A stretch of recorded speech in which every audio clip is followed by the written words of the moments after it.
ये है वक्त मीडिया। हिंदुस्तान की दारुल हुकूमत दिल्ली के असेंबली इलेक्शन में आम आदमी पार्टी ने 70 में से 67 सीट्स यानी 67 सीट्स हासिल करके हिंदुस्तान की तारीख में अपना नाम सुनहरे अल्फाज में दर्ज करा लिया है। आम आदमी पार्टी की इस बम्पर जीत पर लोग अपने अपने ख्यालात पेश कर रहे हैं। तो हिंदुस्तान के शायरों ने भी आम आदमी पार्टी की जीत पर बहुत से शेर और गजलें लिखी हैं, वो आपको हम सुनवाएंगे, लेकिन पहले इनकी सुनिए। ये प्रोग्राम आप तक ला रहे हैं जेंगो बनाना।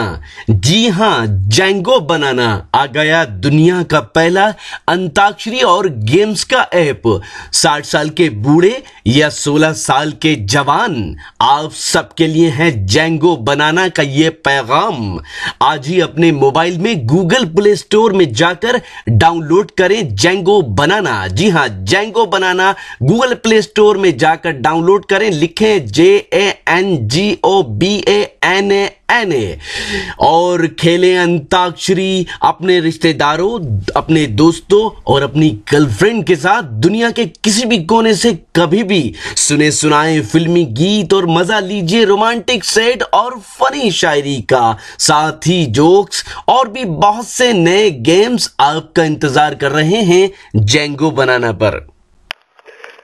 मैं हूं आपका दोस्त शफीक खान और जैसा कि आप सब जानते हैं कि अरविंद केजरीवाल की आम आदमी पार्टी ने तारीखी जीत हासिल की है दिल्ली के असेंबली इंतखाबात में, और सब लोग अपनी अपनी राय रख रहे हैं। और पिछले कई दिनों से हम शायरों की शायरी आप तक पहुंचा रहे हैं, उनके जज्बात, उनके ख्यालात, अपनी शायरी के जरिए क्या सोचते हैं शायर। लेकिन इस वक्त हम आपको ले चलते हैं उत्तर प्रदेश, जी हां, हिंदुस्तान के सबसे बड़े सूबे उत्तर प्रदेश के जिला कासगंज, और वहां से एक ऐसी शख्सियत हमारे साथ मौजूद है जो हिंदुस्तान ही नहीं बल्कि हिंदुस्तान से बाहर मुशायरों में निजामत के हवाले से जाने जाते हैं। हिंदुस्तान के मशहूर और मारूफ नाज़िम मुशायरा और शायर जनाब नदीम फर्रुख साहब हमारे साथ इस वक्त कासगंज से मौजूद हैं। तो नदीम साहब, क्या आप हमारी आवाज सुन रहे हैं?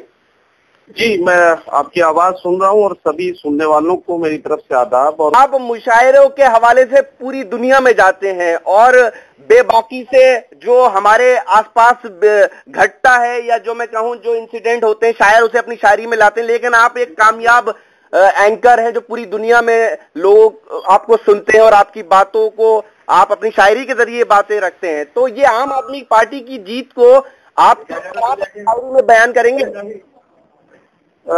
बिल्कुल शायर तो समाज का आईना होता है, जो देखता है, जो महसूस करता है, उसके आसपास जो घटता है उसी को वो अपनी शायरी का हिस्सा बनाता है। जी, शायर होने के नाते ये 4 मिसरे मैं इस इंसिडेंट पर जरूर कहना चाहूंगा खास तौर से। जी, शिकस्त खाई है फिरौनियत में फिर एक बार, शिकस्त खाई है फिरौनियत में फिर एक बार। जी, सरे गुरूर को फिर घर के नील होना पड़ा।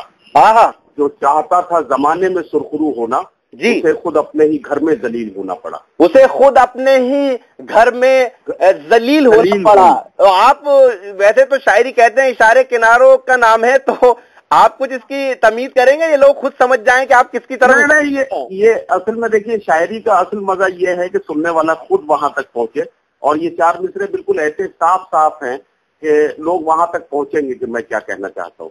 चलिए, तो और मैं अगर आप कहें तो मैं शायर जमाली के 4 मिसरे और यहाँ सुनाना चाहूंगा। बिल्कुल इस मौके पर बहुत मौजू हैं। जी जी, आप बताएं तुझे हम उसको ही कहते हैं जमीर।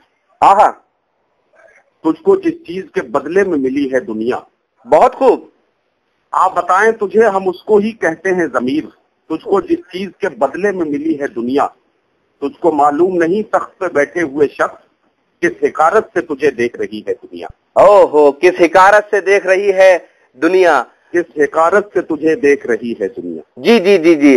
तो आपने जो पहले 4 मिसरे अर्ज किए थे उसे फिर से दोहराएंगे नदीम साहब? बिल्कुल मैं पढ़ना चाहूंगा कि शिकस्त खाई है फिरौनियत में फिर एक बार। जी, शिकस्त खाई है फिरौनियत में फिर एक बार। जी, सरे गुरूर को फिर घर के नील होना पड़ा। हाँ, घर के नील होने पड़ा। थोड़ा सा मैं यहाँ रोक रहा हूँ, थोड़ा सा जो ऐसे लोग हैं इसको थोड़ा सा एक्सप्लेन कर दीजिए। हाँ, बिल्कुल। देखिए, फिरौनियत से मतलब यह है कि फिरौन एक इशारा है, फिरौन एक सिंबल है गुरूर का। जी। घमंड का सबसे बड़ा सिंबल अगर कोई है, कोई तारा है, तो वो फिरौन है जी। फिरौनियत जब कोई घमंड करता है, जब कोई बहुत ज्यादा गुरूर करता है, तो उसको फिरौनियत कहा जाता है कि ये आदमी फिरौनियत पर उतारू हो गया है। कोई अहंकार जिसकी बात मीडिया भी कर रही है, जी, बिल्कुल। मीडिया जिसको अहंकार का नाम दे रही है, केजरीवाल जी जिसको अहंकार का नाम दे रहे हैं, हम उसको फिरौनियत की तरह से अपने इशारे में पेश करते हैं, क्योंकि शायर इशारों में बात करता है। जी जी जी जी। तो मैं ये कह रहा हूँ कि शिकस्त खाई है फिरौनियत में फिर एक बार, आहा, करे गुरूर को फिर घर के नील होना पड़ा। आहा जी। जो चाहता था जमाने में सुरखरू होना, जी, उसे खुद अपने ही घर में जलील होना पड़ा। तो उसे खुद अपने ही घर में जलील होना पड़ा। यानी कि आप समझ सकते हैं कि किसकी तरफ इशारे हैं। शायर अपनी शायरी इशारे किनारों में करते हैं, समझना आपको है। और बहुत खूब और बहुत ही उम्दा अशार कहे। ये थे हिंदुस्तान के मशहूर और मारूफ नाज़िम मुशायरा और शायर जनाब नदीम फर्रुख साहब। बहुत बहुत शुक्रिया नदीम साहब हमसे बातचीत करने के लिए। ओके, बहुत शुक्रिया, बहुत शुक्रिया।